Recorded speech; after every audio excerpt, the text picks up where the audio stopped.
then there were two. We are over in the North American Finals here in Phase 3 of the SMITE Circuit Playoffs. It is Dolson Mifflin joins me to set the stage for what should be a fantastic matchup here. Mifflin, Hype Unit up against Baskin and the boys. After we've seen Hype Unit battle back throughout this weekend, they got a tall task ahead of them, but I think they have a chance to get it done.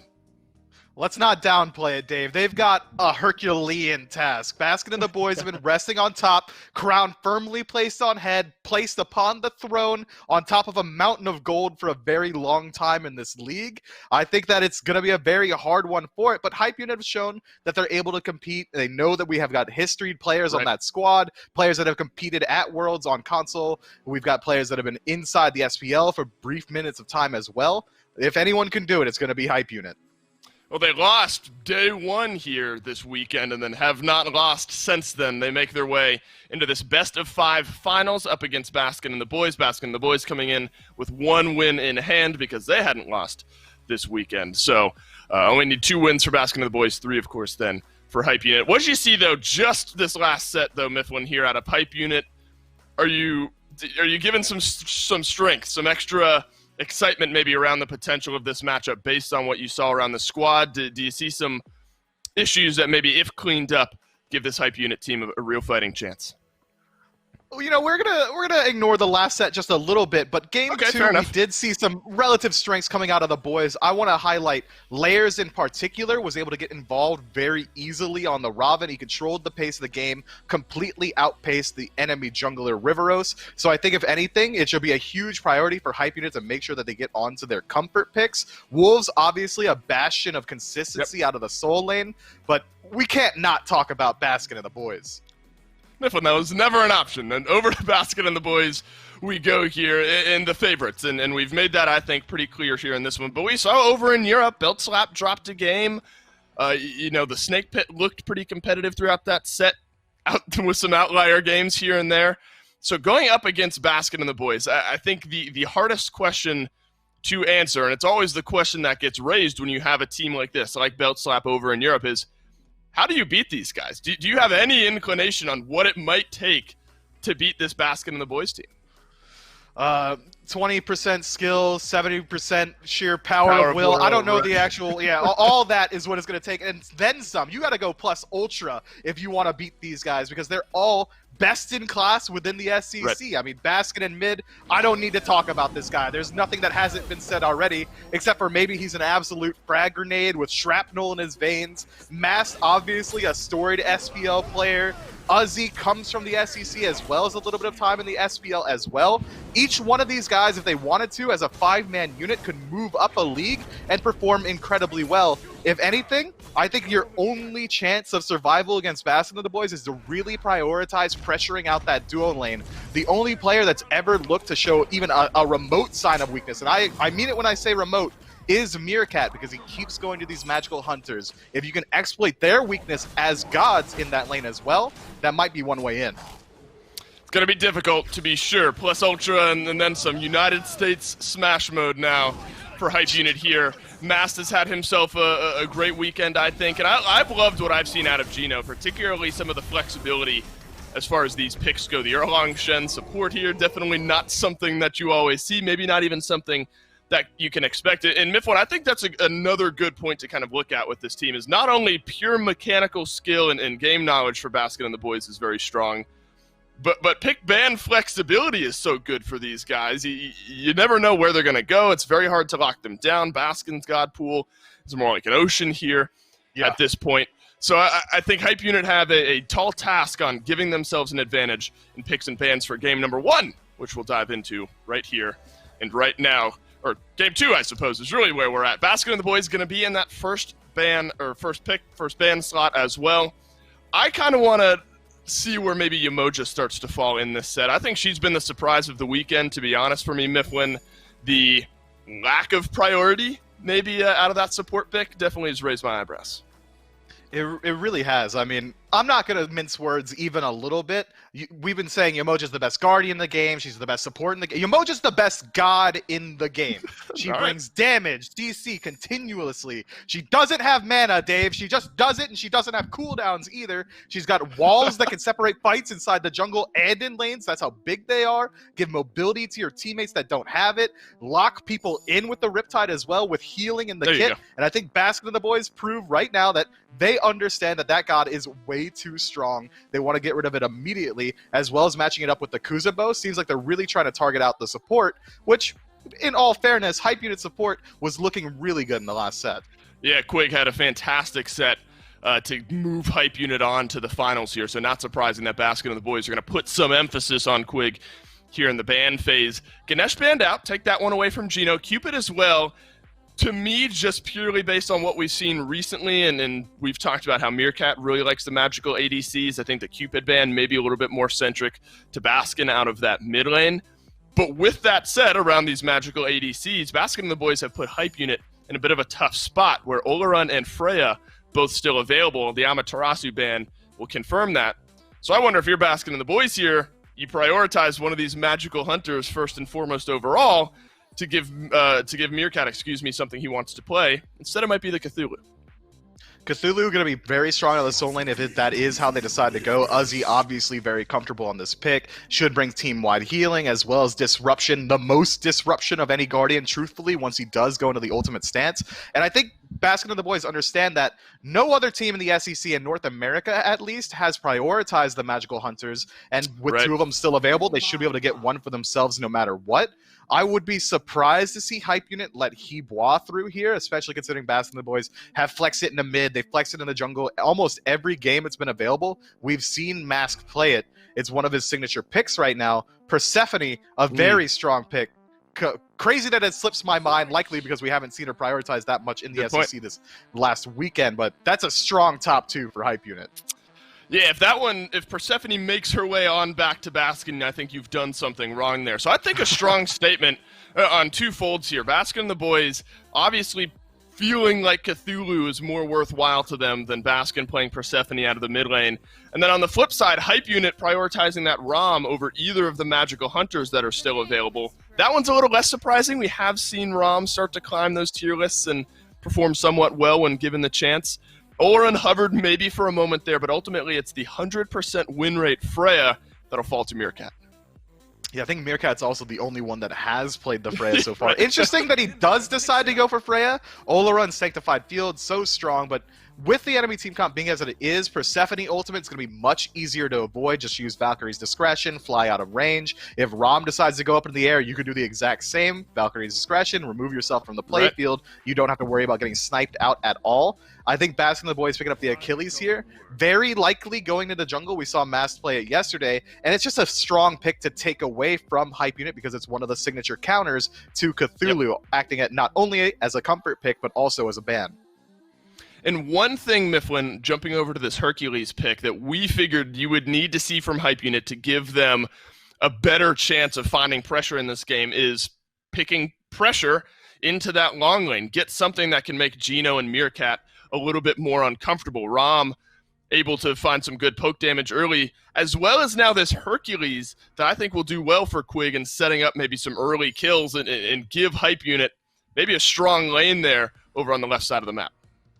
It's so smart. I mean, Hype Unit got away with the top three picks that are almost criminal. Hercules, highly prioritized in the SPL, usually banned out in the first six. Rom and Persephone, some of the best in class for each individual role. They've come out with a ton of pressure everywhere on the map and a late game win condition just because Persephone's ultimate is one of the few ultimates in the game that you're allowed to miss and still get immense pressure out of. Just the CC, the damage output, all there. You can't kill her because she'll come back as a ghost and haunt you for at least 10 seconds, likely returning a kill in the process. I think that Hype Units so far have come out ahead on the P's and B's. Yeah, and I think you're feeling maybe a little extra confident now if you're Layers. 3 of the final bans now for Baskin and the boys centered around that jungle, so it'll have to be something a little bit different this time around for Hype Unit. Sun Wukong locked in here. We've seen the rise of Wukong out of that solo lane, able to do pretty decent damage, stay alive, set up some fights sort of all of the above, I think, with Wukong there out of that solo lane. What does that matchup, though, look like to you, Mifflin? Cthulhu up against the Wukong? Cthulhu is going to have a hard time even trying to poke out the Sun Wukong once he gets that Soul Eater online. Sun Wukong should be able to out-sustain, should be able to just absolutely out-rotate as well with the addition of the bird form, just getting out of that lane as quickly as possible. I think once we see the team fight phase roll around, that's where we're going to see them really differentiate themselves. Cthulhu can act as a bastion of safety for your team. You group up around him, you get the benefit of that AoE heal. He can knock up Peel for your squad, whereas Wukong is going to be playing a lot more differently, almost as if a solo agent, once the 5-on-5 starts, he's going to put himself as deep into the backline as possible and try and disrupt as many people as possible, but it's going to be difficult doing it against a Neath and a Freya. Yeah, that Neath certainly interesting here. We know Baskin absolutely can play those more ability-based hunters out of the mid lane. This is a little big man Tings-esque from the SPL, is this Neath likely out of the mid lane here for Baskin and the boys. That World Weaver ultimate, fantastic at setting up individual picks, does some great damage later on in the game there as well. A Wheelix, though, to round out the draft for Hype Unit here, Mifflin, the big question, and I always like to ask it in these really favored matchups for one side, have Hype Unit, at least in picks and bans, given themselves a fighting chance here in game number 2?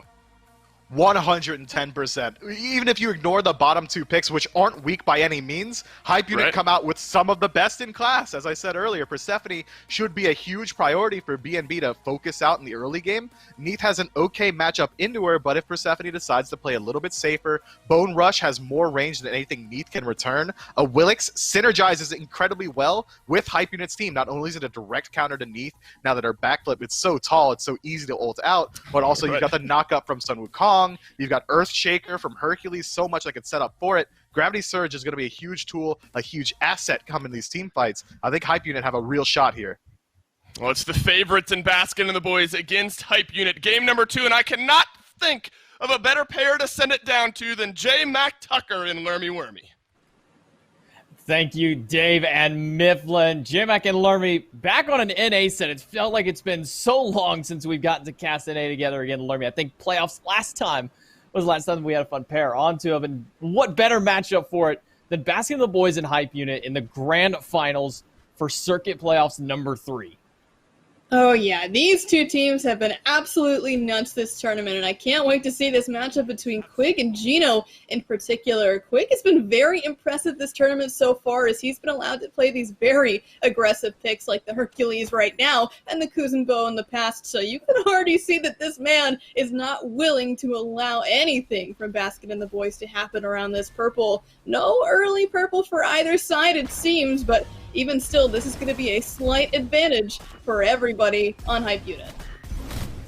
And I think if there's one player that's really caught my attention out of all the teams here, it has been Quig from Hype Unit. He has played lights out, especially in these last 2 sets that he's been up in. And the Kuzenbo was banned out first. That was the recognition Baskin and the boys made was, man, your Kuzenbo is really good. Let's just not deal with it, as Baskin deals with a lot of poke damage from Nave. And I'm really surprised they just gave this Persephone and the Hercules away to Hype Unit.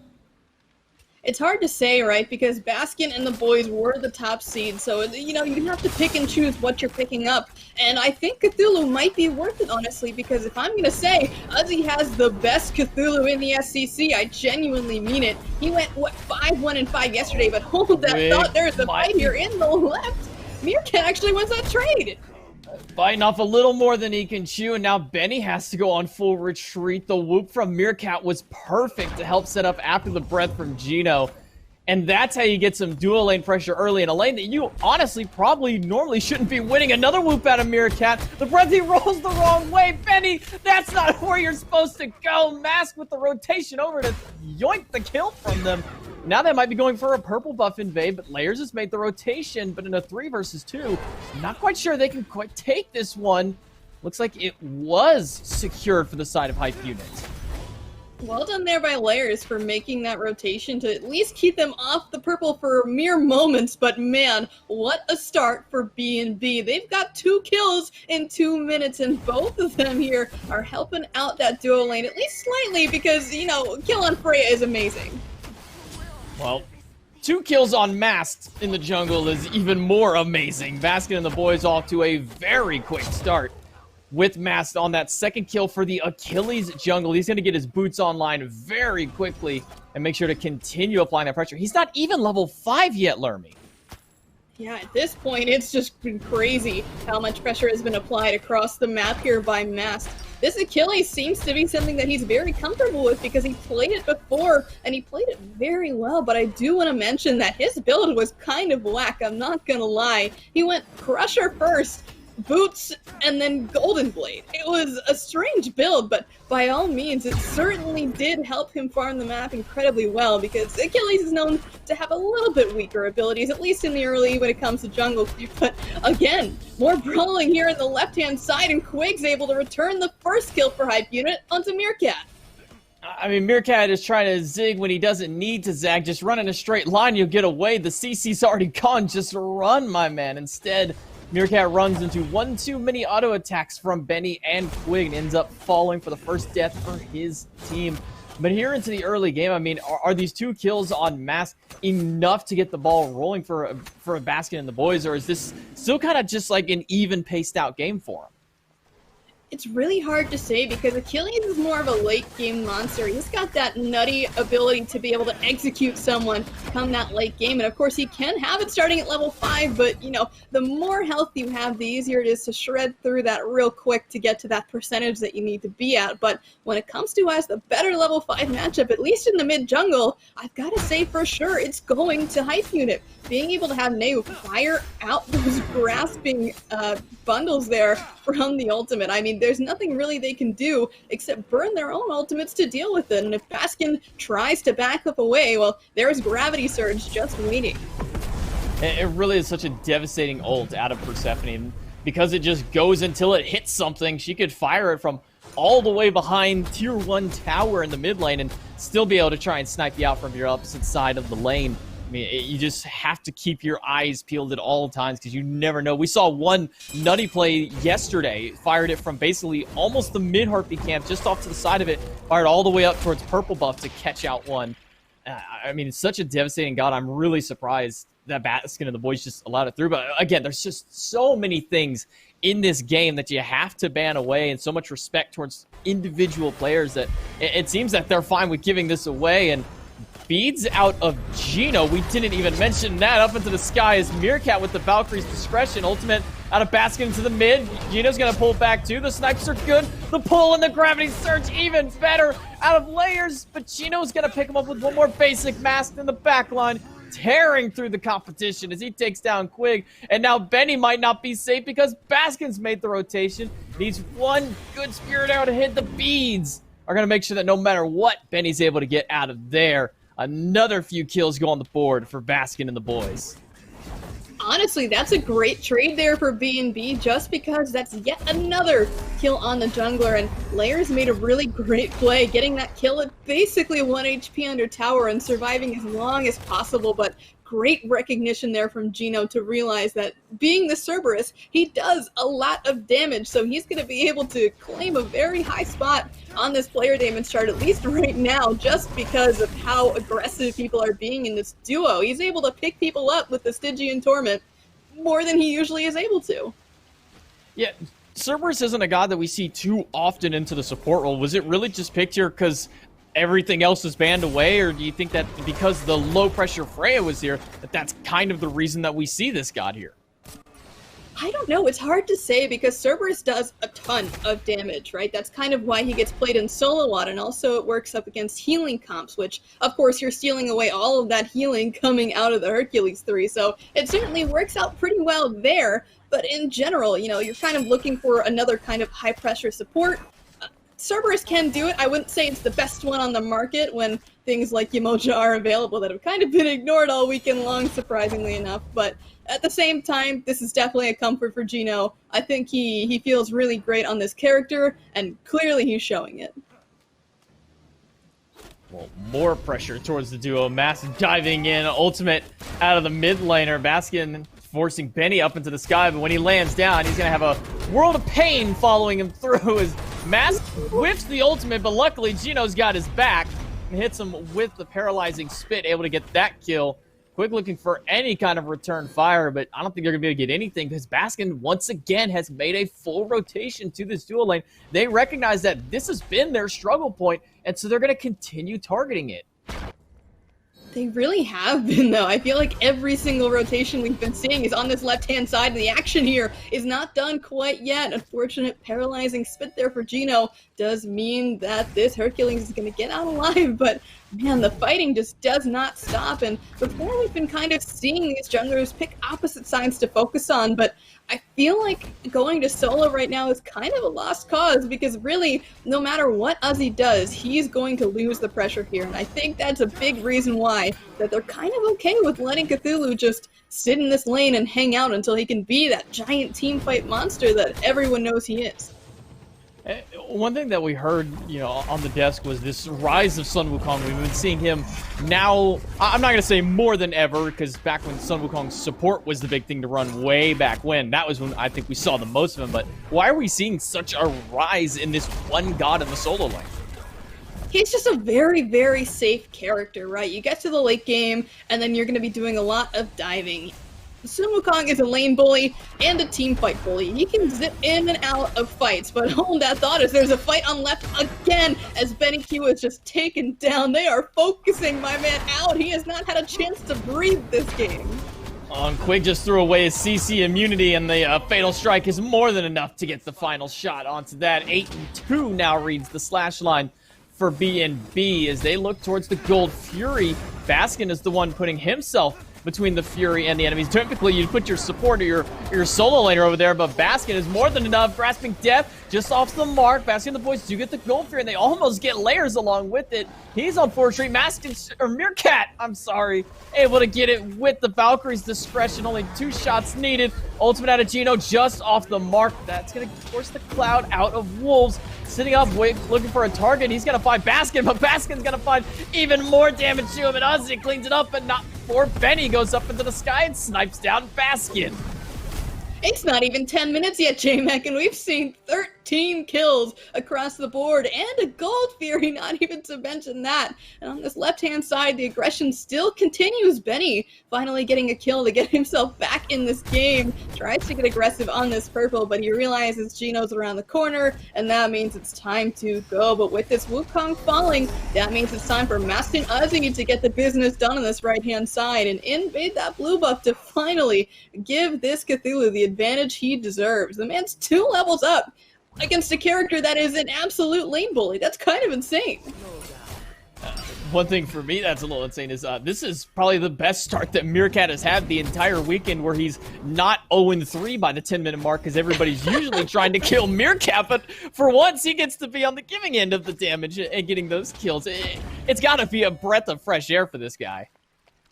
Yeah, absolutely. I'm sure he's feeling great knowing that Benny Q is now 1-3, and it's not him that's taking all of the deaths in the early game, but at the very least, the gold certainly is piling up from the fighting in this left-hand side, because that was able to net them enough pressure to get a Gold Fury, and assuming that they can hang on to this lead, they should be able to continue their great team fighting around these objectives. But we are going to have to hold off on objectives for now, as I don't think Pyromancer is on the docket quite yet. Might just slow it down until the next Gold Fury spawns, which is going to be a Primal Fury. Baskin kind of faking out the opposition by looking like he's going to charge the ultimate. Fatal Strike out of Mask onto Layers. Layers has to walk away. Grasping Death is out. And Neu is caught in the middle, still fighting Mask. Mask doesn't care about the tether. He's still fighting into it, but Neu gets Mask. Able to find the last bit of damage necessary, but not for Uzi. Gets 1 shot onto Neu to drop him down. Up onto the Cloud is Wolves, looking for a landing spot. Gonna go right into the middle of 3 of them. Oxform through. Baskin not able to have enough to live through, but the heal out of Uzi will be good enough. Fire Giant almost taking Baskin's life. He'll have to walk away and barely make his way out. Push from Quig against Gino, but Gino has the purification beads for the time being to get up into the sky. The fight is going so heavily in favor for Baskin and the boys at the time being. We will be sure to get right back to it here in just a moment there, so you don't miss anything out. But so far, a little bit of sloppy play here out of Hype Unit in these fights. Yeah, it's been a little bit slow to start here for Layers in the gang, and hopefully here he might be able to find something to turn around. I mean, we saw the beads come out from Gino. That is to stop the gravity surge from pulling, him back into the fight. So I think if he's able to at least pull out that ability from Layers, that might be a very good look for them, and they could make it out alive. But you saw everybody from Hype Unit was coming through on the back end of that fight, the ones that remained at least, and they certainly are angry and want to keep on fighting this one. So let's just say that they lose one or two. Baskin and the boys do lose a member or two. At this point, Pyromancer is sitting right there. They could honestly go for it. And that's one thing, I kind of touched upon, but we had to move past it because the fights are happening so fast early on, is Gino did pick up the beads. We don't see it very often that supports grab that purification beads. Everybody thinks it's so selfish of you as a support to not grab a support-based item, but for me, I'm really like, is the purification beads the call for this level 1 relic? I think it's okay. I think at the end of the day, he thought he was going to be a target for these gravity surges because he is the one jumping in and out of fights. He is the one that's going to be closest to this Awilix most often. So I think it's okay, especially because they knew that Layers is probably going to be putting pressure onto this duo lane. So the fact that he can keep himself safe, bait out this very scary ability for the squad, that is definitely a dub, especially because Layers probably wasn't expecting it. Like you said, supports don't really buy beads, so when Layers shows up, not having pressed tab beforehand, pops their gravity surge, and oh wait, he has beads? Okay. Yeah, it kind of just throws off your whole mentality. It's normally, okay, he in the air, that's a free pull, just grab him, and then all of a sudden you press 4 and there's nothing in front of you. There's no line, no nothing. All of a sudden, you don't have your whole target, and now your entire gank or your entire team fight is just gone because your whole objective was grab the support or grab the soul lane or bring them in so we can kill them quick. But now you can't even do that. Does this kind of just nullify this Wheelish pick? Kind of. It's hard to say because she still does do a lot of damage, especially with that buffed feather step. That thing will swing if you get caught in that double hit of it. So assuming that Awilix is coming in fresh, being able to get that power buff from the passive, that is still going to do a ton of damage. But it's all about getting them close enough to you to be able to do it. And back in the fight we go. Quig's the one in danger, but here's the knockup again.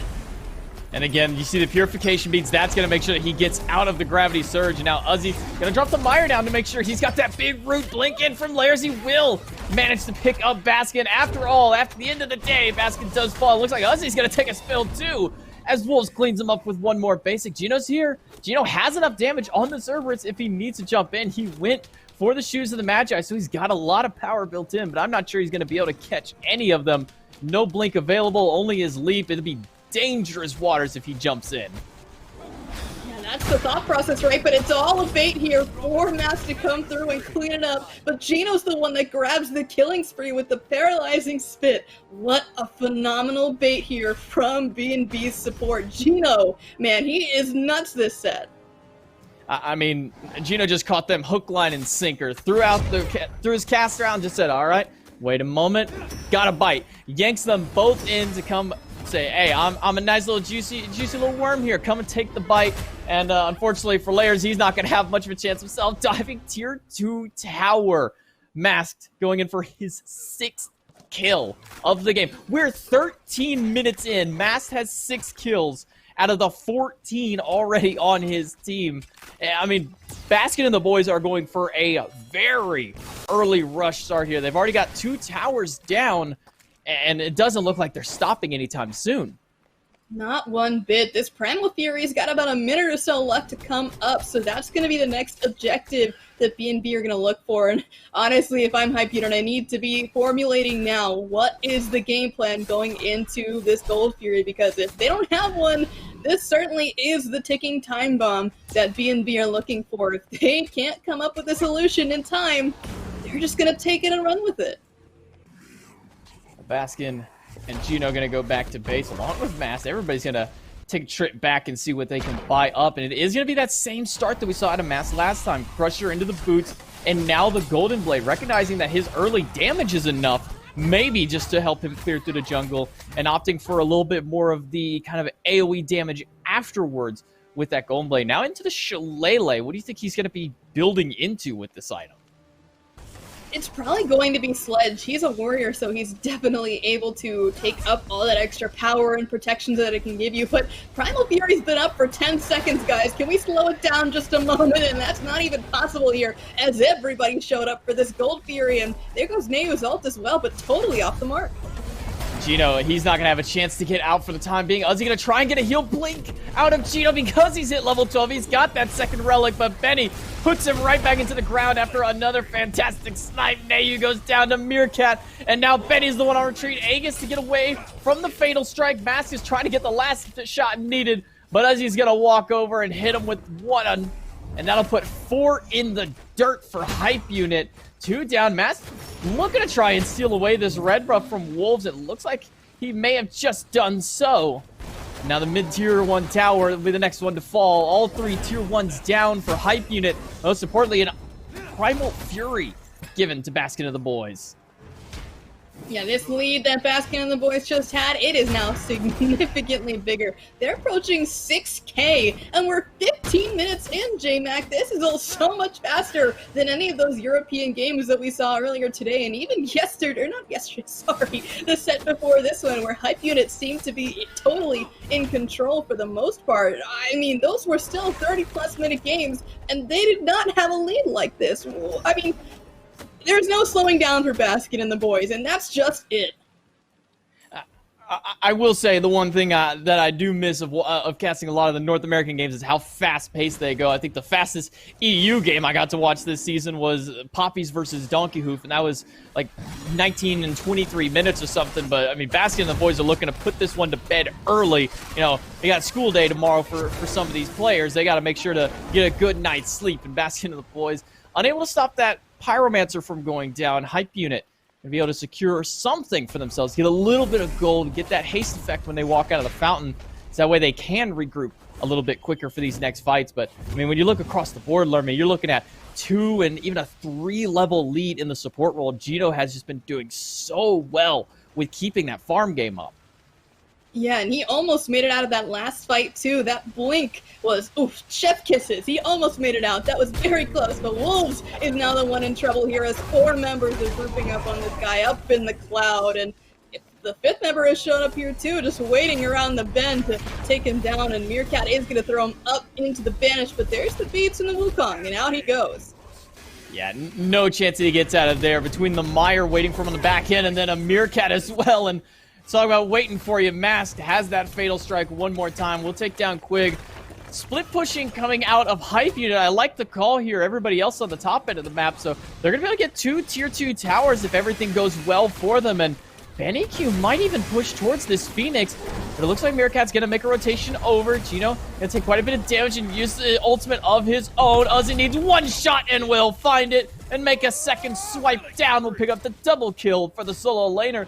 Gino's got to avoid 1 more snipe, and it looks like it's going to be not quite enough because Nayu finds him while he's still in the res form. And Meerkat cleans up Benny Q. Another 4 kills on the board for Baskin and the boys. They lost a couple of towers, but they pumped up that KDA just a little more. Yeah, I mean, honestly, what a call from Hype Unit. That was such a great idea for them to realize, hey, we can't defend this tower, but all 5 members are here. That just means we can go open up a path to the Phoenix. And now that they have that, I mean, the game isn't even, for sure. But at the same time, you can still open up a pathway if something goes wrong in 10, 20 minutes. That's your path to the dub.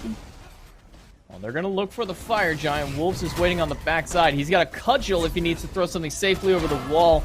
Also has that ultimate as well as Quig. So they don't really have the best secure on the side of Baskin, and the boys are going to depend a lot on Baskin's damage to grab that one. They will get the Fire Giant boulder a little bit too late from Quig. Wolves up on the cloud, trying to look for anything that he can, but Uzi is playing zoning duty. Meerkat going to avoid the Jaguar and be able to get away from Layers, who's now on retreat himself. Quig gets a double push against the wall, dash through from Uzi, and the Valkyrie's discretion coupled with Mask will take down Quig.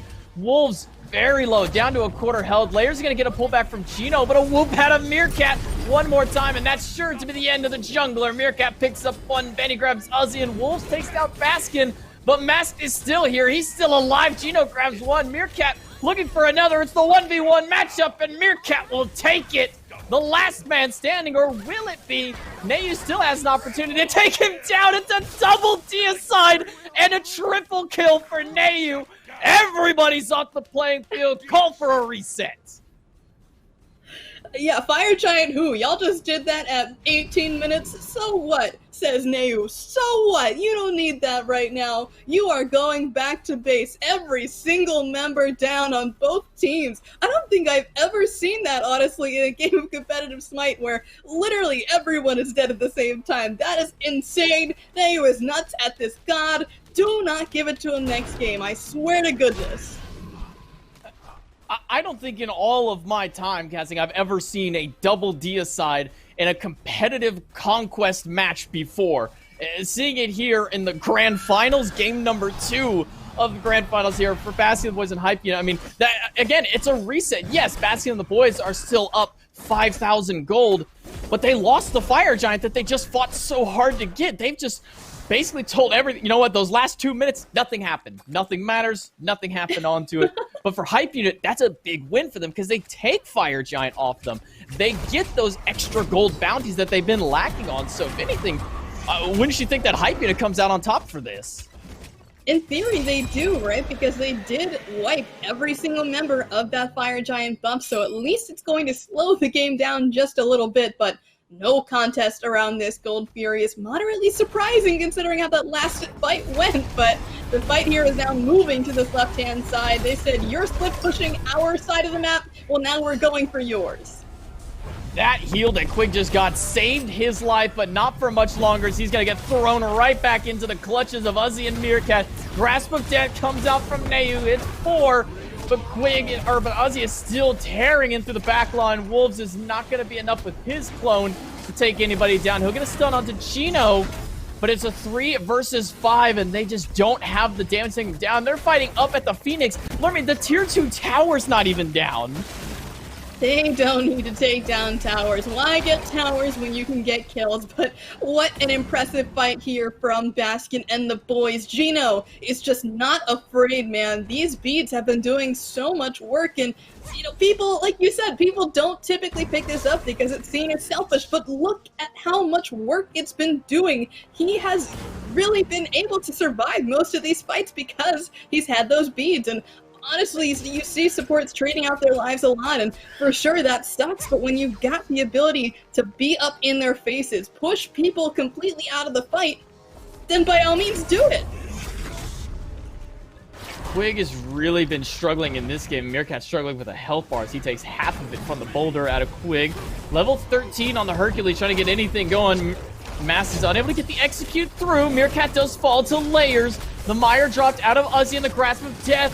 Out of Nayu. Uzi doesn't have his ultimate to try and get out of it quickly. Wolves is able to take down Uzi. That's 1 more kill on the board. Make that 2 down onto Baskin and the boys. 3 as Mask is stuck in the middle of all 5 of them. Only Baskin and Gino can live to tell the tale. But Fire Giant's still down for a minute. This might be their best time to have lost a fight because there's really nothing for Hype Unit to gain. Well, you say that, but all 5 members here on this right-hand side means they're probably going to go for this Tier 1 tower, and all Baskin and Gino can really do at this point is watch. They might even be losing their speed buff here as 2 tanks are just walking up straight at it, but it seems like they're kind of not willing to push that far as we've got the 2 carries over here on the right pushing it up themselves, so maybe, you know, if their tanks were a little less preoccupied with the speed buff, they'd be able to get this tower right now, but, you know, who's complaining? Only tower left on the map standing for Baskin and the boys and for Hype Unit as well. Well, Hype Unit does have 1 up into the mid lane, so 1 tower apiece, and then the 3 Phoenixes is all that stands for both of these teams before the Titan has been exposed. And with the Fire Giant respawned, it's a full reset once again. Now only a 3,000 gold lead. Uzi in the middle of them all, descent into madness, but he's already down to half health, and that's a massive ultimate that Uzi expended just to escape the clutches of Hype Unit. And now he's going to have to go back to base to regen his health as he lost half of it in that little skirmish. Yeah, unfortunate there for Uzi being forced to use it. You're trying to get up there to throw down some vision, but just putting down that ward put him at such a risk because everybody from Hype Unit was there. But, you know, he does have that teleport, so at the very least, he's coming back pretty fast, but he's still going to be taking a while. Despite that shot onto Benny, beats have been burned, and as well as the ultimate coming out of Neu. I'm surprised that Baskin's ult got that much. Beads, and most importantly, the Grasp of Death, which was the biggest factor in that last team fight for Hype Unit. Now that that is down, and Meerkat, he's under fire from Wolves, but he doesn't care. I mean, look at the amount of lifesteal that this Freya has, and look at the reinforcements that he's gotten. That's going to get the Somersault Cloud out of Wolves. He's forced to go back to base himself. Doesn't have the teleport available, so it'll be a bit of a longer walk for him in order to get back into the fight. Fire Giant started up by Baskin and the boys. Quig is in the area, has the boulder if necessary. Layers is here to try and pick somebody off if he can, but Mass is going to quickly funnel onto him. Baskin teaming up as well. Big pull, the beads out of Baskin, so he doesn't get grabbed by the gravity surge. And the teams separate one more time. Back to the Fire Giant as Baskin and the boys. Neu's ultimate is almost up here, so this could be bad news if nobody fights soon. Uzi's got the Descent into Madness back, so the only thing really left on cooldown for Baskin and the boys is the World Weaver for Baskin. So if they wanted to pick a fight, I think now's the time to do it, but it might even be too late as we speak. But with Lair showing up in mid, clearing out minions, they think it's their time to shine on this Fire Giant. Gina's gonna go and try and get one person down with the ultimate. Basket. The boys do manage to secure the Fire Giant, but will it be the same song and dance as last time? Fatal Strike, not gonna be enough to take down Wolves as he's diving into the back, or at least his clone is causing disruption, but Uzi even more so on their front line. He's gonna get the heal out for any one of his teammates nearby.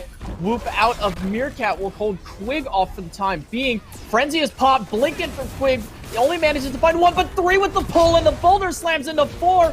But Wolves is solo. He can't stay in the fight any longer. Neu is forced to retreat. As soon as Benny Q lands down, he's right into the clutches of Uzi. The Mire drops down. Nobody's going to get rooted from it. Another pull and a gravity surge onto Baskin, but Max picks up the double kill. Layers is down. Neu is down, but Wolves is able to drop Baskin. Uzi gets Benny. Double kill for Benny, but making a triple kill for Max as he's fighting into the two tanks, the only ones left, and he has no signs of stopping. Bird form out for Wolves. He'll be able to make it out, but Meerkat is still here, and Quig has nowhere to go. 4 down. Baskin and the boys still on top. Where did Mask even come from? The last time that I saw him, he was getting sniped out by Benny Q. He comes into the back of that fight, taking a huge loop around, and then he gets a triple kill. My Kai is absolutely popping off this game. 12, 3, and 14. He is a menace on this Achilles, and clearly the other team needs to just take another step back and make sure they actually kill him next time. Benny hit all those snipes, and he will have gone down, and that fight would have gone completely the other way. Over to the second Primal Fury of the game for Baskin and the boys. They get this and adds another stack of the buff. That is, unless Wolves has anything to say about it. The whoop is good for the time being. Cudgel just a little off. So Baskin and the boys will secure another objective. They still have that Fire Giant for just a few more minutes. We'll look to start grouping up. No towers left standing for them. So Meerkat, he'll describe the purple buff, get that extra attack speed, and go back to base. Question is, Larry, what will his final item be real quick? Oh gosh, it's hard to say. He honestly might be going for a Mantle of Discord just for that nice little protection he's going to be getting, and not to mention the cooldown, but we'll see in just a second what he decides to go for. But instead of any defense, he's going for that Rod of Tahuti. He wants that extra bit of magical power and the ability to just chunk down anyone who gets low enough. And that's a lot of power built onto that item. What used to be the quintessential mage item, now we don't see it quite as much anymore. And Meerkat going for full glass cannon with it onto this Freya. 706 magical power on a Freya. Alarm I'm terrified to walk within 20 miles of this god. Yeah, the map isn't even 20 miles long, J-Mac, and you don't even want to be in it up against Meerkat, who is having a stellar performance. I want to be on the Joust map right now. Like, I don't even want to be here. Yeah, J-Mac on a world tour while Meerkat's popping off on Freya. In the meantime, though, everybody from Baskin and the boys is now putting some pressure onto this Sun Wukong who just happens to bird form away. But with 2 members having Fire Giant, they could choose to go and try and fight at this Phoenix. But it's gonna have to be the one where Neu hasn't set up because he's got all those bulbs over on the right-hand side. Looking towards the mid lane, Phoenix. All players from Baskin and the boys are grouped up. Baskin's just a little off the mark with that Spirit Arrow. Not going to find anybody with it. Now looking towards the right because they got minions coming down both of these lanes. Only the left side one is pushed up in favor of Hype Unit. Leaving Baskin here alone might not be the wisest call. It is just a need, but he has picked up that Magi's Cloak to give himself a little bit of extra protection. Most importantly, avoid the knockup out of layers to set up for that Gravity Surge. That way he has that extra set of beads. But everybody from Baskin and the boys are just backing off? Oh. Nobody saw it. We heard it, but we didn't see it, so it didn't happen. Not one person heard anything there. Don't worry one single bit, Baskin. Honestly, though, the bubble is such a good idea because there isn't really a good way to pluck it off from range other than maybe Neu shooting off the ultimate or getting a nice knockup from Quig. So that is going to keep him relatively safe, at least for that first backflip that Baskin's hopefully going to throw out. So at the very least, I think it's a good pickup. He is going to sacrifice a little bit of DPS there, but honestly, with that build that he's got right now, he's got a ton of power and attack speed all ready to go and to chew through some of these tanks. So assuming they're the ones running at him, he's still going to do some mad damage. And speaking of mad damage, 10,000 more player damage on the mid laner for Hype Unit than anyone else in the game. Neu has been unstoppable with this player damage on this Persephone time and time again. Even if Hype Unit lose this game, Baskin boys have to be looking and thinking, maybe we shouldn't just give this guy Persephone. Maybe we shouldn't allow him to just get all this damage, and layers shouldn't be allowed to have purification beads as he gets it stripped away from Geno's ultimate. That's one ultimate down for a set of beads. Not the biggest win for Baskin and the boys, but that takes away a lot of layer safety. Especially because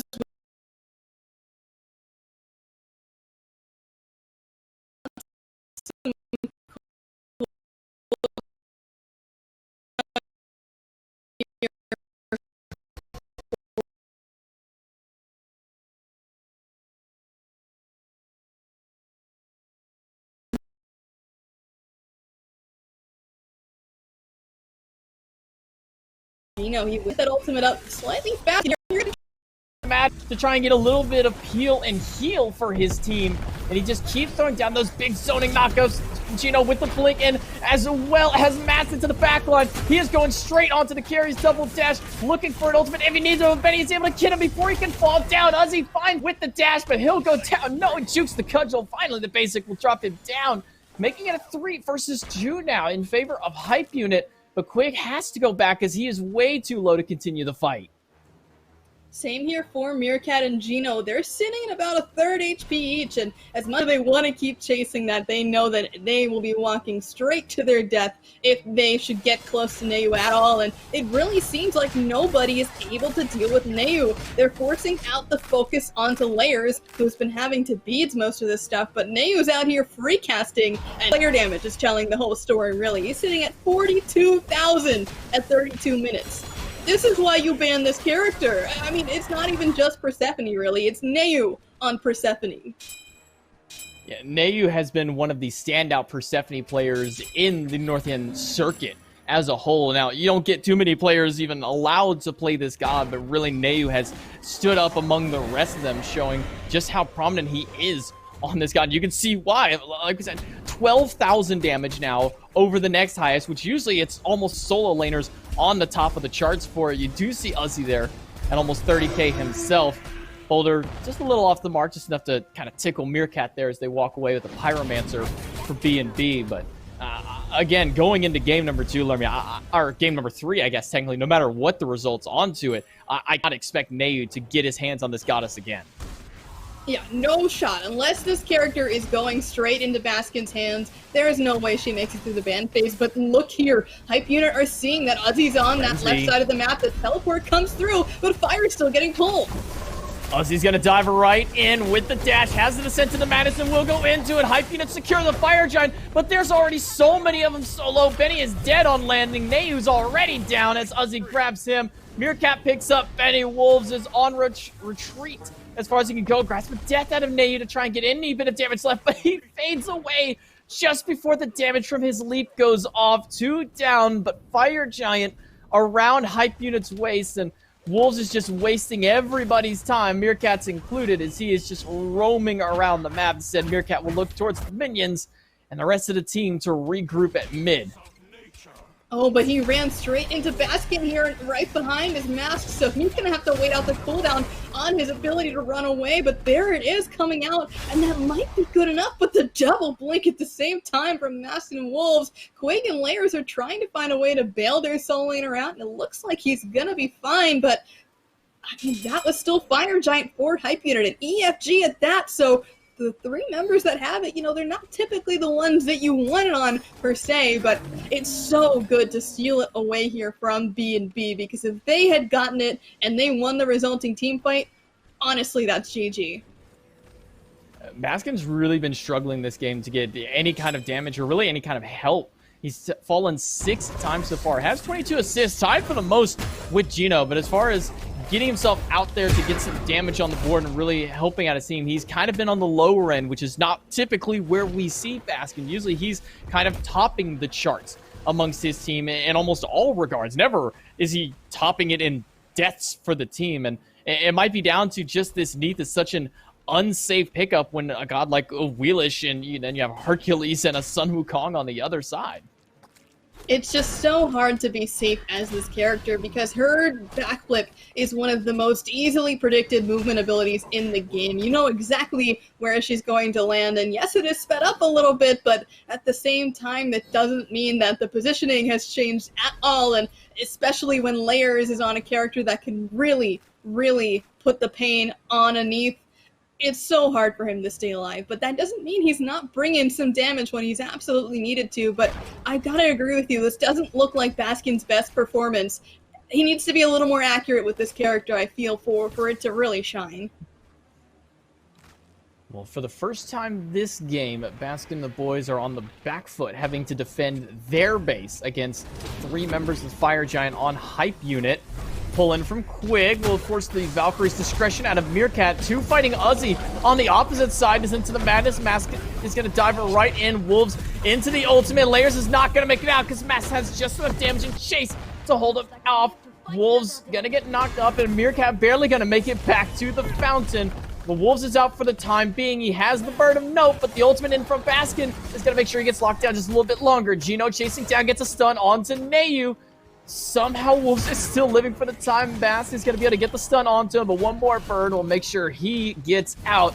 Uzi moving in with Quig, who's now under fire. Dash in from the Cthulhu and perfect body blocks out of Uzi and Mats are able to take down the support, paying for Wolves' transgressions, and the Phoenixes have all been successfully defended.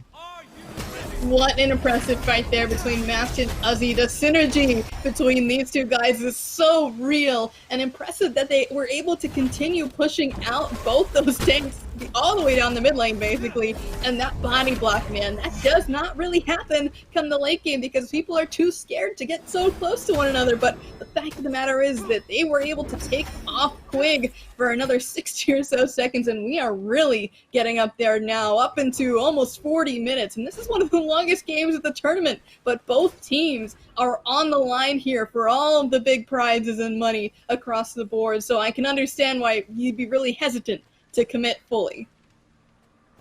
Yeah, another thing that we're topping up here as far as, you know, most of the tournament, kills as well coming up onto the board. 40 kills for B&B, 23 for Hype Unit, making it a 63 kill game here so far. And we're still only 38 minutes into it. I mean, this game could go another 10, 20, 30 minutes at this rate, at the rate that's going, because it's just been, we fight, we kill 3 of yours, you kill 2 of ours, and now we really can't do anything. The last couple of fights have come out almost as complete washes for both of these teams. And everybody's level 20 at this point, so there's not really much left to do other than sell boots and try and get that 6th item on the board. And you can see here fighting in mid, but this could be bad for Hype Unit because right now Quig's the one getting locked down.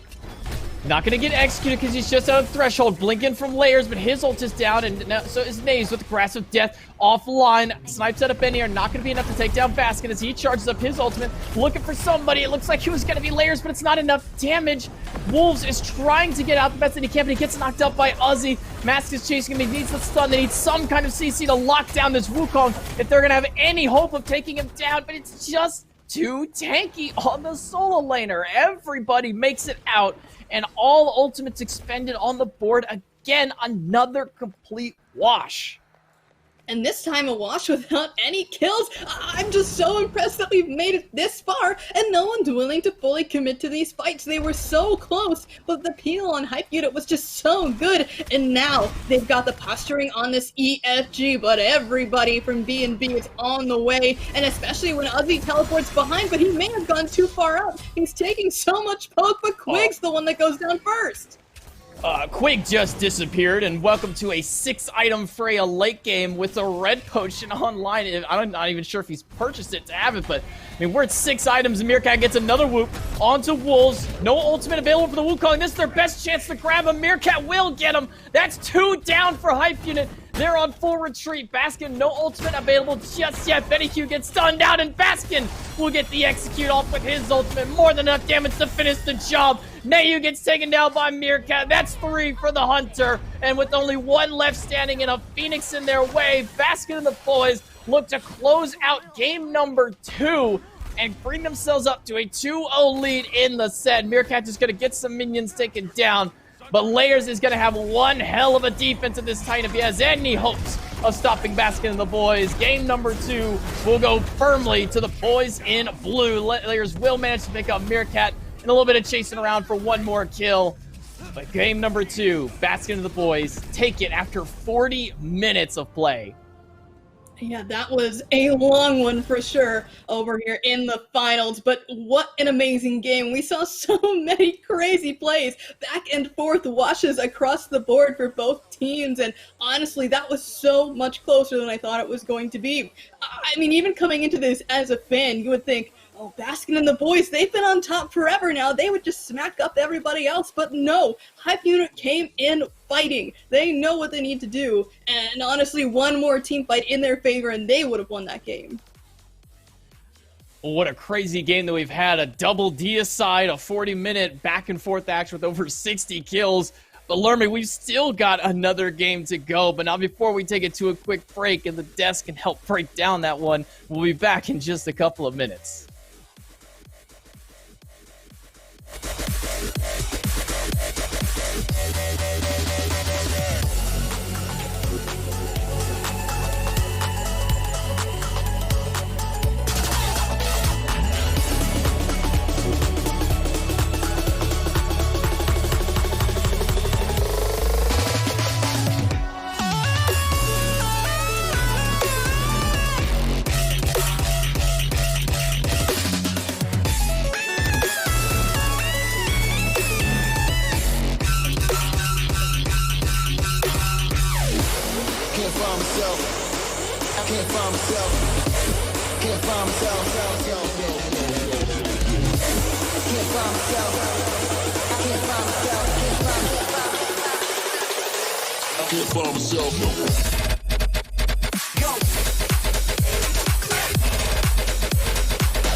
Baskin and the boys and Hype Unit asking one another for more kills in a back-and-forth game number 1 that goes 40 minutes long, 60-plus kills, a bloodbath here to start off. And you know what I'm asking for more of is hell in all of my games because she's so fun to play against. And I hope I'll come across her now that there's an awesome new Tier 5 skin available for her in the Odyssey. It's Eclipse Summoner Hell in the Odyssey event. So jump on in, take a look at all of the Odyssey. You can buy it now and get all of the sweet Odyssey skins that are there. Mifflin, do you want some more hell in your games?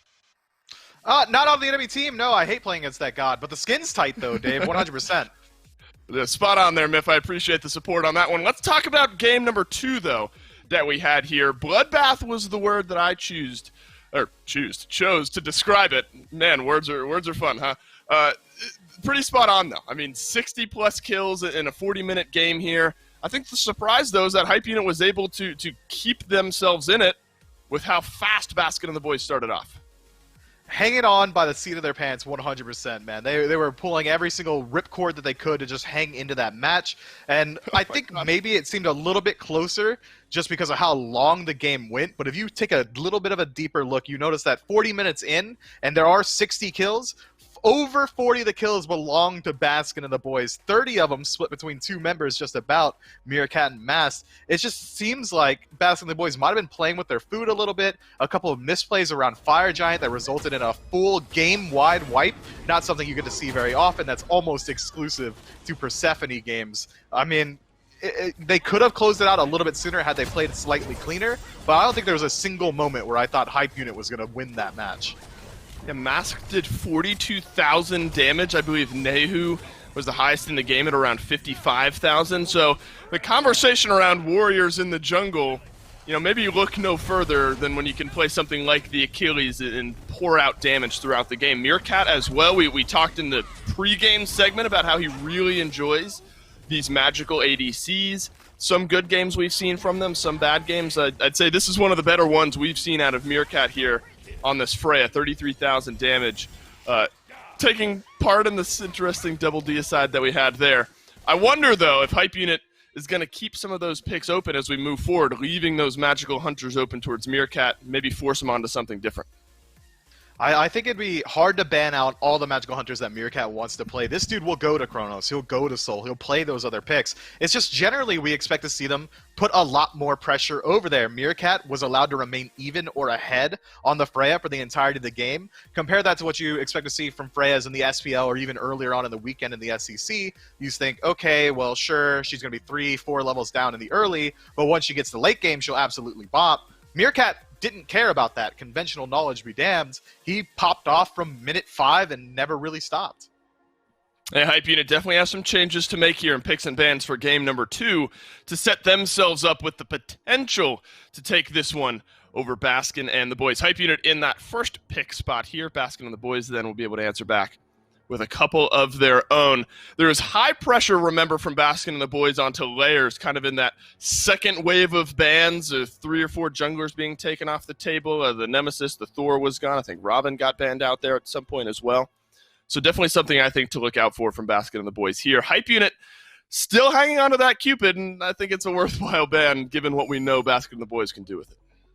Yeah, Baskin and the boys, you could drop off and the boys. What Baskin can do with that pick, just an absolute bully in the mid-roll. I mean, he's looking for Heart Bomb at level 2. He might just kill you at level 3, constantly looking for aggression. Baskin plays Thoth and Cupid very similarly in that he doesn't really sit in lane for a very long time. The second he gets that ultimate available to him, he likes to rotate out, usually towards the duo lane, and try and put some pressure over there, likely to alleviate the fact that most of the time, Baskin and the boys seem like they're playing around a magical hunter, so you're going to need a little bit of extra help over there. If Hype Unit's strategy was to run down duo lane, it didn't truthfully work out in game 1, even though they did have all the pressure on the map. They had a high-pressure jungler, they had a Hercules and a Rom in lane. It's not going to get much better than that, but Hype Unit has shown that they're able to take the game incredibly long, up to 40 minutes in that last one. Might as well draft for the late game if you can do it. Right, it's that mid-game stabilization where Hype Unit really made their money in game number 2. So Baskin and the boys, if they're able to kind of sharpen their incline at the beginning, somehow do that. They were up, what, 3,000 gold just a few minutes into the game anyway. So difficult to do much better than that. But kind of clean up your mid-game then if you're Baskin and the boys. Maybe this one doesn't go all 40 minutes long. Umoja takes a seat as the final ban for Baskin and the boys. Now hype unit plenty left available. Amaterasu, as the Cthulhu is gone. Absolutely, I think, a priority pick here for Wolves out of the solo lane. Safe top pick. It could flex if they want to. I don't really expect it to be the case because Wolves is very comfortable on that god. There's not really much that's going to directly counter Amaterasu, as well as she's just one of the best picks that you can take in the first slot. Dazzling offensive, one of the best engage tools. Healing inside the kit. Just the ability to engage in general should work out. This Hebo, it's a bait, man. That's going into the jungle. I don't think for a second Mast is to... I do think for every second that Mast is taking this pick. I don't think for a second that it's going towards Baskin, but it's interesting to see it get picked up this early on in the draft. How about now? You expect to see it come through third pick. Okay, well, maybe Baskin plays it a little bit. No, production's messing with us, Dave. I don't believe it. It's not going to be a Nemesis. Press the button, Tyler. Lock it in for us. Thank you very much. It looks like it is going to be Hebo out of the mid lane, unless Nemesis goes somewhere entirely new. So... why maybe are you surprised that Baskin is going to be playing this Hebo? Is it just lack of data surrounding it? Have you seen it before and you're just not a fan of it? Why maybe the surprise? All right, well, I'm not going to say I've ever been not a fan of something Baskin's been doing, but data-wise, every single time they lock in this god, it goes to Masks consistently. I'd say throughout the weekend, they may have played it about 4 times up until now. Masks was on it all 4 times. But with Nemesis available, one of the highest priority junglers, it's going to have a very strong matchup into Amaterasu, into Hercules as well, just because you're able to strip away that defense. I guess it was a little bit too juicy to pass up. Strong into Robin as well. I mean, if you're going to have a tanky front line, good luck being tanky when the majority of your damage mitigation is taken away.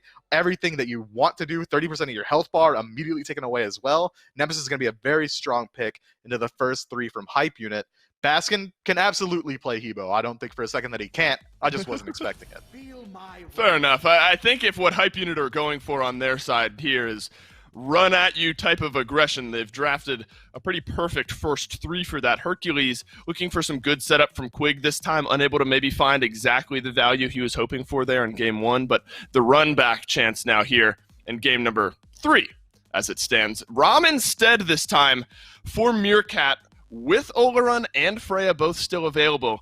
Do you like the pivot here over to maybe the strongest physical ADC that we've seen teams play this weekend?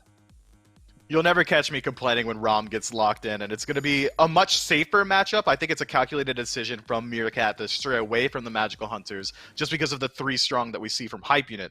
If you're playing Freya and Amaterasu, Hercules, and Robin want you dead, you're probably going to die, at least in the early game, and he doesn't want to go through that phase. He wants to be able to have a strong early game to be able to match up, and he doesn't need to play that absolute late-game hypercarry. He can play something that scales a little bit better into the mid-game because he's flanked by a Nemesis and a Hebo, which are going to scale incredibly well come 25 minutes. Meerkat can now shift his role from being, all right, guys, I'll see you at 30-minute mark. Maybe I'll help you out with a fire giant, and then we'll go for a team fight. Now he can get involved a lot earlier on, and it's going to open up Baskin and the boys towards a little bit earlier Gold Furies as well. Agreed. I think a strong pivot there for Baskin and the boys. Last time, Lair saw a pretty heavy ban priority in the final couple out of Baskin and the boys, but with the Robin already locked in, priority is going to shift. Freya taken away, as well as the Merlin, so there is still an Oleron with both mid and ADC needed for hype units, so wonder if maybe that one starts to turn around here. Here's an interesting lock-in, though, Mifflin. We have seen the Ardio a little bit here as of late. I suppose could flex to solo or support, but 100% win rate on the god. Look, I've walked into this trap once already when we saw the Hebo get locked in, but every single time Baskin and the boys lock in Ardio, it usually goes to Uzi in the Soul lane, and I think it's got a pretty decent matchup. If it is going to be Amaterasu in solo, which it likely will be, the matchup is fine. You can stop the dash from coming through, you can match a little bit of the sustain just by healing up off the wave or using the Druided Surge ability to heal off of the enemy god, and the rotations should be able to match a little bit of Amaterasu's speed if you're willing to use the Bear Form dash to get out of lane pretty quickly. I think Ardio is a pick that you take here just so that you can make sure that the front line that Hype Unit have can't really run free once the team fight phase starts. Artio is going to be sitting on top of Hercules and Amaterasu, stopping Driving Strike and the dash. It's a new hover here to maybe round out the mid lane pick for Hype Unit. They did end up locking in that Ola run, and it won't end up being the Nuwa. Instead, it's the Discordia. Pretty high, 50% pick ban rate, 42% of that, of course, is the pick. 180% of the time there, Mifflin. So Discordia right around that halfway point when it comes to sort of the mid lane tier list, and she's winning more often than not. It's one of Nehu's favorite gods as well. That's a 100% comfort pick. Surprised to see the Baskin and the boys instead elected to ban out that Merlin in the second phase of bans. Usually, I mean, Nehu plays two gods. It's Merlin and Discordia, so you got to let one of them through if you want to ban out that Freya. I think Hype Unit's solid 5-man just makes a ton of sense. They've got 3 tanky frontliners and 2 backline hyper carries. So what's the plan? Let's make sure that at least one of them survives. If these 3 tanky frontliners who have incredibly strong early games can get us to that 25-30 minute mark, Ola run should pop off, as should Discordia. That passive from Discordia is also going to feed very well into that early game strategy. It should likely fall onto that Raven, and it should make his ganks a lot more potent. Not as if Baskin and the boys fall off all that hard into the late game anyway. Hebo's going to be absolutely swinging. We know what Nemesis can do late. Sobek is going to be very, very difficult to deal with. I think that kind of confirms Artio out of the solo lane. And then Sobek, Rom, Mifflin, that's a duo lane we've seen find some pressure here this weekend. Yeah, if that's an Ola run going into the long lane, which it is, he's going to have a very hard time. Get hit by Pluck, get sent back to base in a body bag. That's going to be the combo in the long lane.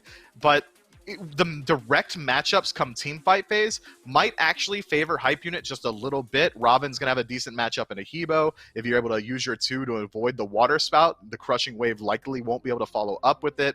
If Ola Run can sit pretty far back with Amaterasu and Hercules on peel duty, it means that he should get a lot of value as well. The dive potential from BNB is high, especially knowing that Baskin loves to run Blink even when he isn't playing a god like Hebo. I think it's going to be very hard for Ola Run to feel safe when Baskin's around.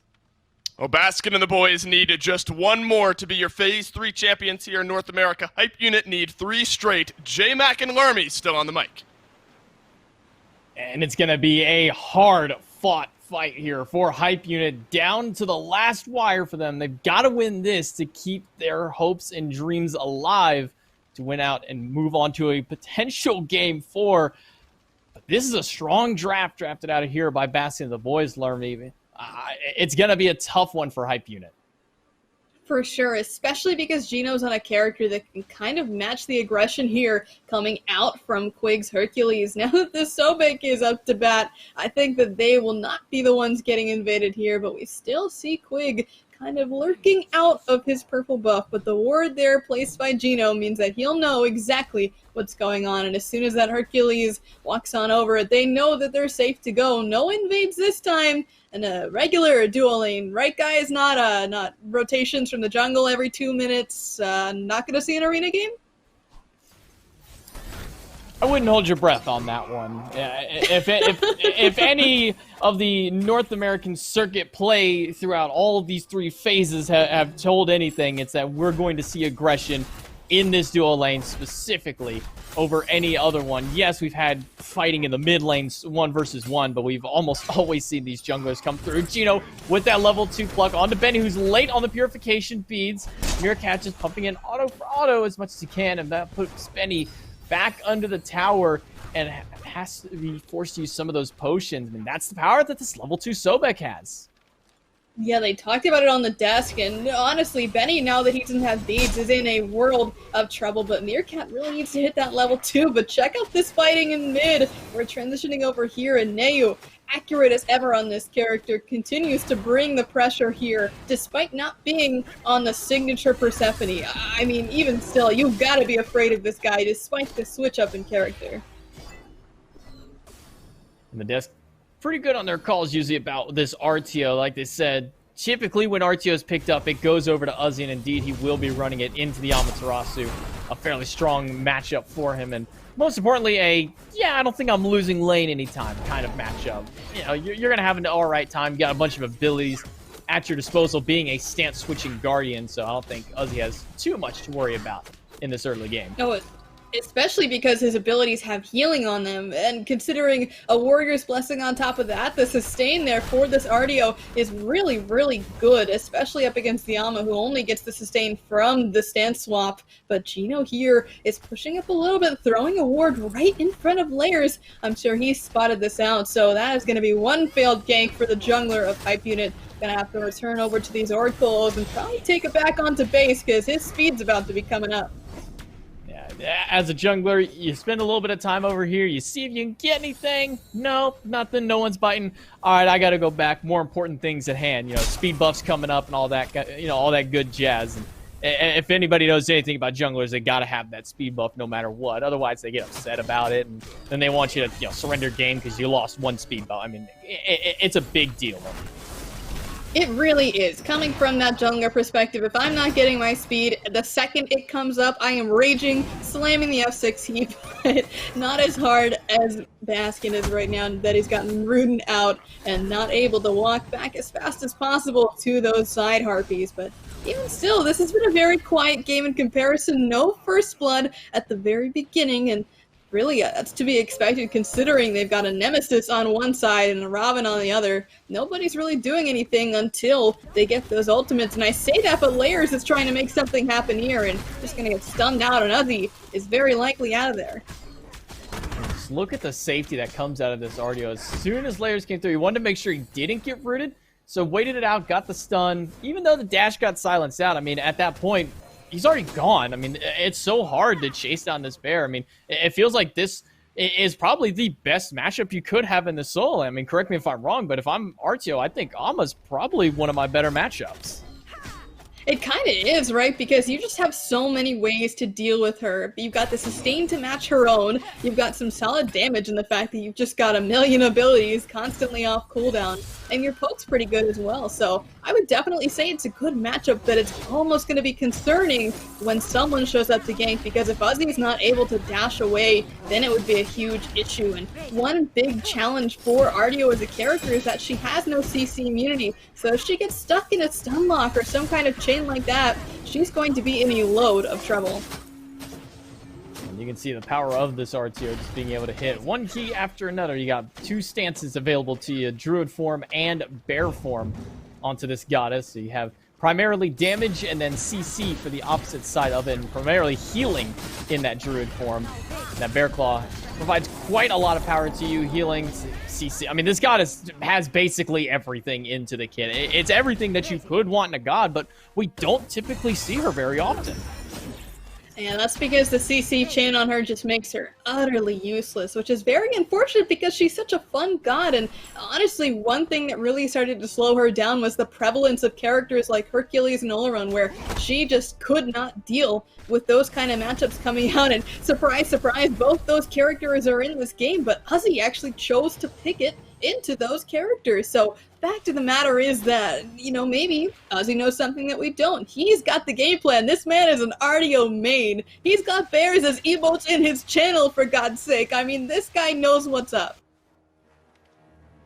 If there's one player in the amateur scene that I would pit to play this god, it would be Uzi. I was going to say one player in the game that I'd pit to be an RTO, but we have, you know, a couple up into the SPL who I would pit onto that, being, you know, Aurora and PBM, kind of the two RTO players among most of them. Even Neil, I would throw into that as well. Neil probably even more so than the other two. But when you see this RTO in the amateur league, the first question I always ask is it Uzi playing? And if not, why? Yeah, you really could ask that, but man, this game is so different from game number 2. It just seems like both these guys are slowing down. There is a lot more chance, though, that something could happen here, because we're seeing that Mass is making his way downtown. He's walking faster with that speed buff, but Bandicoot's walking faster as he's going straight on back to the tower, not willing to take a judgment to the face. Well, and he's homebound as well as he makes his way back to the fountain to pick up his boots, and going towards a Cudgel rank 1 for Quig. Unsure exactly what route he might go into. Is this going to be an early sledge? I would assume so. That's kind of something that you could go into. I was asking this question before. Why not just go Thebes first? But on a character like Hercules, who is very oriented towards the early game, that's the kind of stuff you can do. But hold that thought, as we're really picking up a fight here in the solo lane as Gino and Uzi are trying to chase him down. And Gino even pops the ultimate, but here's a solo in left lane. Man, fight into the duo. Meerkat unable to hit these shots. They're slowed down because of the Sanctified Fields. Meerkat only finds the last of the three, and it looks like that'll be the end of the fighting unless Meerkat gets a little aggressive into mid lane. Quig takes the double ult, one from Mask, one from Baskin. Nayu's gonna get flung back towards the jungle, but luckily he's got his leap to get back in. First blood to Baskin and the boys, and who else to go onto it but Gino, of all players, to pick up the first kill onto him.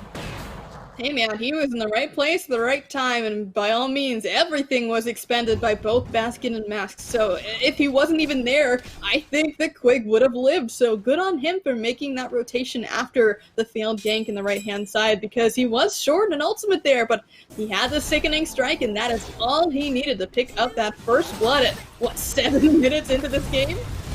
Yeah, compared to last game, this is much slower pace, and Wolves and the boys on Hype Unit want to return fire onto that and finally get a kill onto the Bear, so they'll trade out that death in the mid lane for one to the solo. Boulder thrown out as a steal was attempted by Meerkat to take that purple buff away. Quig will make sure to secure that one.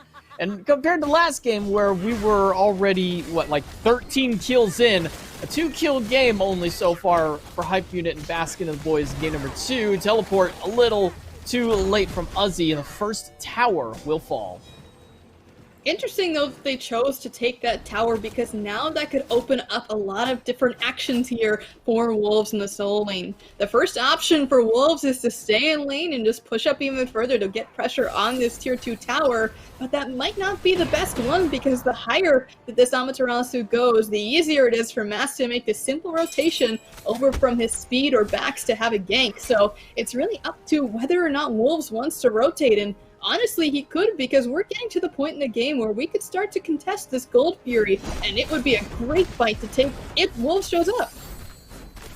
Gino gonna have that pluck to get away from Quig and Benny on the Ola run this time. Now we are seeing the Magical Hunter on Hype Unit's end as opposed to Baskin and the boys. Typically, it's been Meerkat picking up these Magical Hunters in the sets, but they're going to start up the Gold Fury. Gino is en route to spot them out onto it. They're going to drop down as many orbs as they can. Hype Unit does manage to get the Gold Fury and attempt a quick retreat. Ultimate out of Wolves just to make sure that he doesn't take too much damage and be able to get back into safety. Objective goes to the boys in blue. Shocking, though, that they didn't really know that was going to happen. I mean, that was one of the scenarios I said, right? And that was, what, 1 or 2 minutes ago that I even pointed that out. So I think, honestly, they should have been a little more ready for it. And you did see that Meerkat tried to respond with the ult. Gino came in the waters as well. They did make some kind of an effort, but it just wasn't premeditated enough to really get through there and make it work, because clearly they weren't even able to chase him down. Ultimate was popped by the Sobek, but nobody else could follow up on it.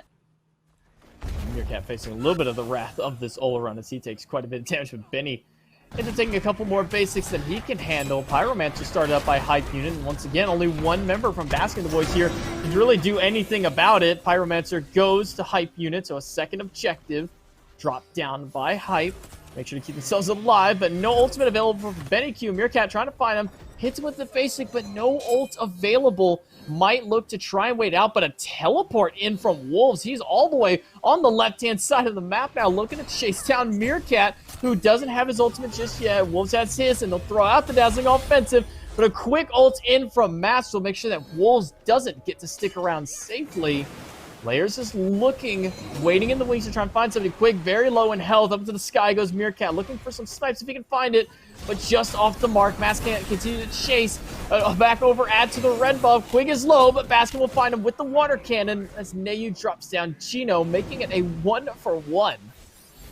Support for support, but next up is going to be Benny Q, because Ario's here and grabbing a kill for that rotation. Great job by Uzi to make his way downtown and grab a kill. And honestly, good on B&B to be able to push that. They knew it was coming, but even better there from Neu to get some solid poke out because now Wolves has shown up. This could be dangerous if Wolves can get to either of the squishies that are running away right now, but even Uzi could be in a bit of danger here if Layers is able to find some kind of kink, but Layers is lurking in the jungle. He's trying to figure out where Mask could have gone, and even still, Wolves is all the way under this tower and trying to pick a fight. Oh, Uzi's gonna have just enough to be able to squeeze through. Has the dash available to him. Gino looking at 3 as he's able to successfully help in defending that tier 1 tower in mid. One important tower to be able to defend. Quig, despite the blink, unable to find the driving strike after, so Meerkat will successfully clean up the Oracle Harpies. Nady's gonna get thrown back thanks to the help of Gino. Dazzling offensive onto Baskin and Gino out of Wolves. Be able to hit 2. Uzi's forced to go back. He has the golden apple hit onto him, so Nayu makes it out for the time being. Quig knocked up. Quig has the Sanctified Field as some safety net for him, but he's walking right back out of it. Mask will find the double kill with 1 slice and dice. Wolves might be the next target. Big stun out of the solo laner and a body block. Make sure that Baskin and Meerkat can clean up the last 2. Only Nayu left standing after he got sent back to the fountain with a TKO, and now tier 2 tower is up for contest. Nayu doesn't have his ultimate available. I'm not sure he's going to have enough to be able to defend against it. 4 kills and 2 towers? We're 13 minutes in. This lead is slowly starting to creep back in the favor of Baskin and the boys. You can see there it was a little bit in the blue there, but not too far, not even 2K in the lead. We're hype unit at all of this game, and now finally stretching over that 2K barrier is B&B, and it really shows because that last fight was huge. And this is a very pivotal moment in the game as well because carries are starting to hit that level 12, 13 marker where they can start to pick up their second relic. So being able to go back and get those before this Oni Fury spawns is a really, really great time to get all of that bonus gold. Not only do you get the relics, but you're getting another power spike. Well, at this point in the last game, Baskin and the boys were up nearly 4, almost 5,000 gold. Not quite the same lead this time, just a little shy of it at 3K. But still, going from the 1-1 at 7-8 minutes into the game that we have now 9 kills total on the board. Baskin and the boys have started to push down onto the gas pedal. They haven't slammed it just yet. They don't got the lead foot on it at the moment, but they're slowly starting to seep down onto it. Hype unit haven't been able to find much to answer back on it. Gino has been relentless on this Sobek and has pushed Nayu out of so many of these fights. I mean, what does Hype Unit have to do to just really keep Nayu alive in these fights? It's so difficult to say because there's not a whole lot of peel. It's all about the dive for these guys, and they're hoping and praying that Benny and Nayu can use their ultimates and little bit of escapability that they have to stay alive. And honestly, it's been really great to see that Mast has been able to dive in there as well and follow up. But Baskin here juking out the apple while everybody else is in the Gold Fury. They had no idea what was happening, and that's the freest Oni Fury I've seen all set. Maybe even the entire weekend. I mean, Baskin walked in the lane, and so I assume that was their thought of, hey guys, Baskin's here, nothing's going on. I'm just going to throw my ultimate out for some reason at him. And then all of a sudden you hear the sound of the Fury go down. Oh, and by the way, now your red buff is gone too as Baskin rotates over with Gino to make sure to steal that buff away. Level 15 Habwa at 15 minutes, and it's not looking like too fun of a time. I wouldn't overhead kick when you're right in front of him, and he still has that ultimate available. Double kill for Baskin. Might be able to get out of this one. He doesn't have any mana, though, so he's going to be very careful. Dazzling offensive shell is good for the time being. Aegis makes sure that he lives for a little bit longer. They got to get some kind of extra peel for him. Big stun out of Uzi, but they throw Quig right at him. Driving strike will be enough to get him. Then he picks up Meerkat, but Gino grabs Quig. 3 versus 2 at the mid camps. Wolves doesn't have an ult available, and neither does Benny because he used it to try and solo Meerkat. Mask will find Benny Q. The root is good on the Wolves. The crippling field is out to make sure he can't dash away, but this Amaterasu is just too fast. She's going to be able to slip away, but you know what? With all those members dead right now, these towers might be slipping away even faster than you might assume, because check out where those Oni minions are. They are doing some mad work having soloing that right tower, and now they're on the way to do the same to this left-hand side. So Wolves has got to slow his roll for a second there on chasing down this Sobek and help to defend this tower, because man, it's getting chunked by these minions. Surely it won't fall down here, but at the same time, even a little bit of damage would have been enough to really make that fight worth it. I didn't realize exactly how Baskin had done that much damage. I thought he hacked the game for a moment, but no, he went for a third item, Rod of Tahuti, maybe even second item at this point. I mean, you rarely see this item picked up till 5th or 6th, but Baskin grabs it right after his boots? It just is a huge power spike, and Hubwise got such low cooldowns already, and with the Soul Gem on top, you are swinging. Like, there is just no way that you can really be prepared for getting hit that hard so early into the game. That's just what you do on Hubwise. You build these kind of items that really benefit from you having such low cooldowns. Like Soul Gem, you're getting that proc like every rotation of abilities, and not to mention that all of your magical power, I mean, 160 from one item. Yes, it's expensive, but that's so much power. In the wise words of one of my favorite former SPL and SMITE players, Lasses, I mean, I went back to base, and I had enough for a Rada Tahuti, so why buy a Chronos Pennant when I could just buy the Rada Tahuti instead? I mean, you don't really need it as a Hubwa in this case, so Baskin just picks up one of the heaviest hitting items in the entire game for mages especially, and is able to just evaporate layers, and they might be doing the same to Quig. Has the shell, driving strike back into the tower, up in the skies, Meerkat looking for the snipes, hits 2, looking for the third one, but only gonna throw it onto Nayu, gets the root and the stripe on the, or gets striped for the unruly magic onto 1, and it's a 2v2 skirmish in the jungle. The jungle is Uzi and Master dueling out against the solo laner for Hype Unit. Quig gets knocked right back into the backline once again. Beads out of Baskin will make sure he doesn't get stunned out by the dazzling offensive. Wolves is caught in the middle of 4, and Meerkat will get the double kill with the last auto necessary. Tossing BennyQ through the Sanctified Fields. He'll turn around and get Baskin. A great turnaround play for Hype Unit. But unfortunately now BennyQ has left the fight against 3 of them. And Uzi is not going to give up the chase, as is Gino, as Meerkat picks up an unofficial triple kill and a deicide for Baskin and the boys. Is this a Phoenix push here? I don't think they can because the mask is so low and Quig's up in less than 10 seconds, but they sure are going to force some minions into that Phoenix already, and despite the carry of Baskin getting pulled out there, I mean, even still, that fight went so well there for B&B, and I mean, that's really off the bat of just great zoning from this Sobek. Gino has been doing such a great job of catching people and pulling them straight into the damage, and unfortunately for Baskin, maybe a little bit too good at that, but at the same time, it has led them to this almost 7k gold lead, and Hype Unit really need to be a little more careful that this is happening to them, because if they don't adapt soon, I mean, a Phoenix is going to be the cost. You know, I noticed something, Lermy. Baskin has 2 kills, and what happened when those 2 kills came about onto this mid laner? Alright, we're blaming the support right now. I see where this is going, but no, you can't blame Gino for this, man. Baskin should have been healing. Where is his lifesteal at? There's no Bancroft, there's no type in Spang. Gino's thrown him into him twice. Gino is a double agent on Baskin and the boys, and it's the only reason that Baskin has died twice now.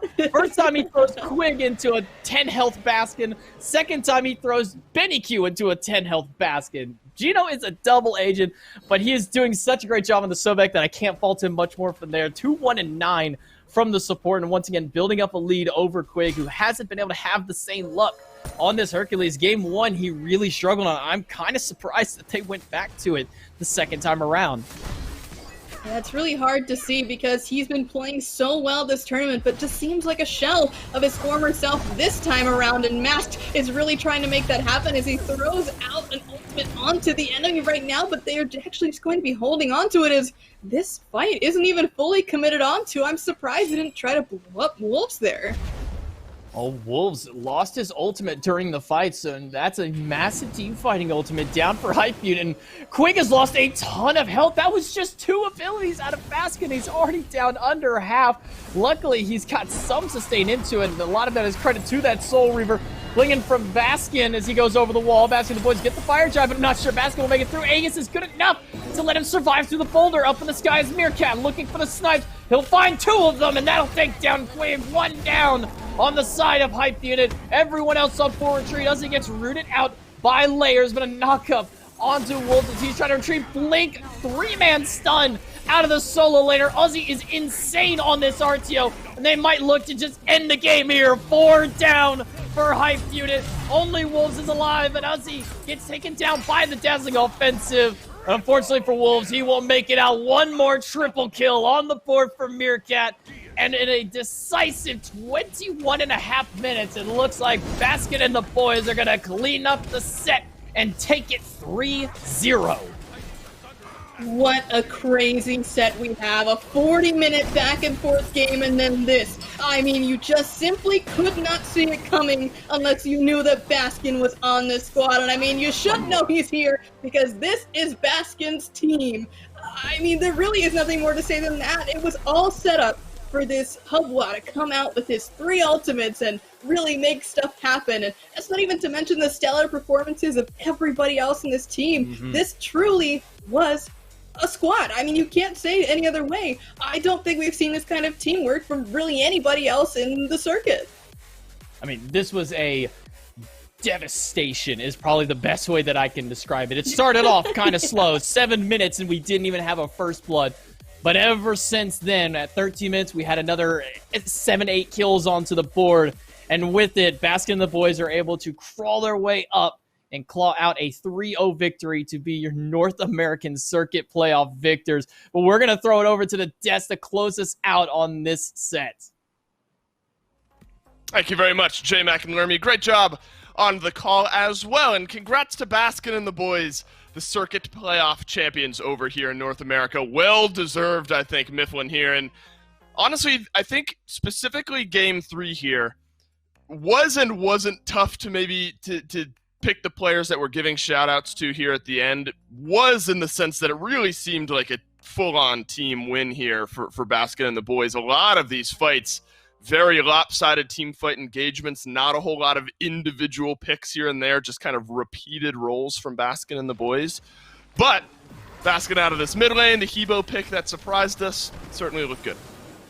I mean, can't talk about Baskin and the boys without the titular player here, Baskin. Of course. And I'm pretty sure his only death this game came from Gino tossing people at him at 1 health. Even on the tail end of this, I'm not sure the replay will show it. Gino walks in, throws someone at him, and he does die. But it's fine. It doesn't matter because every single time he died, it was off the tail end of killing 2 members, 3 members, at least 1 other guy, and dropping 4 other dudes to 10% health. Baskin got so much value out of this pick. And when he wasn't the one finishing off the kills, it was Mast on this Nemesis, who made it look like an early game god. Mast made Nemesis look like a Robin 3 minutes into the game. These guys absolutely popped off across the board, and it wasn't particularly close.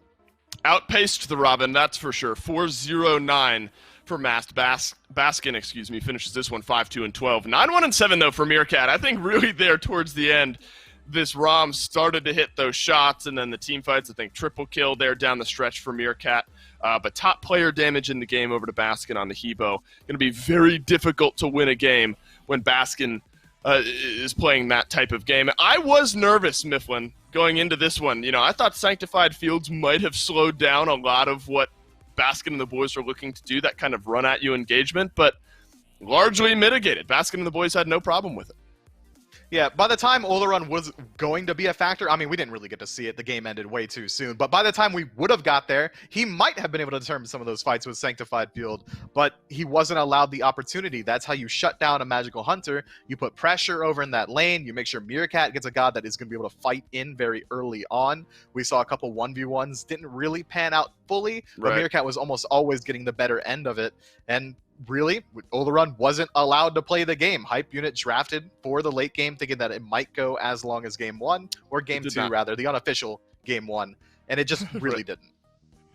It sure didn't. 3-0 for Baskin and the boys here in the best-of-5 finals. A look back at North America this weekend, see how they got there. 2-0s across the board. Did not drop a single game this weekend. Hype Unit, I think, admirable from them. You drop to Gone to Tahiti on day number 1, and then you fight your way back 2-0 over Froggy, and then 2-0 Gone to Tahiti later on. So this is a Hype Unit team, I think, at least should be proud of the way that they put together a good performance throughout the weekend. But Baskin and the boys, you know, it's the belt slap of North America, and belt slap is the Baskin of the boys of EU over there and the SEC over in that region. So I don't think all that surprising given both of these teams able to take the crown. Here's a look at what we saw in Europe, though, Mifflin, and Belt Slap had a phenomenal weekend. And if you didn't figure that out, the performances they put in over Picari Noob's Snake Pit twice certainly spells it out. Yeah, shouts to the top of NA. Our #1 team didn't drop a single game. Over in Europe, Belt Slap does fall exactly one time to Snake Pit, so shouts to the boys in the banner blue. I think that both leagues have incredibly high top end. If Belt Slap were to go into the SPL, I think they could compete absolutely. If we send Baskin and the boys as a whole, they could do the exact same. I mean, no shame to anyone that lost to either one of those teams. They're the absolute favorites for a reason. They've all had that experience. They're all SPL players who used to be there, or ex-world stage contenders, or ex-SCC world champions. It's just a highly competitive league.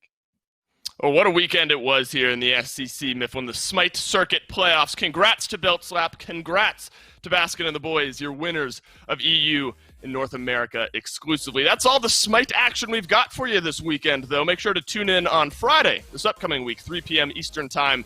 The SPL returns this weekend. So on behalf of myself, Mifflin, all the other casters who worked with us this weekend, everyone back in production, thanks for watching, and we'll see you on Friday.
Let's get away from here. Let's get away from here.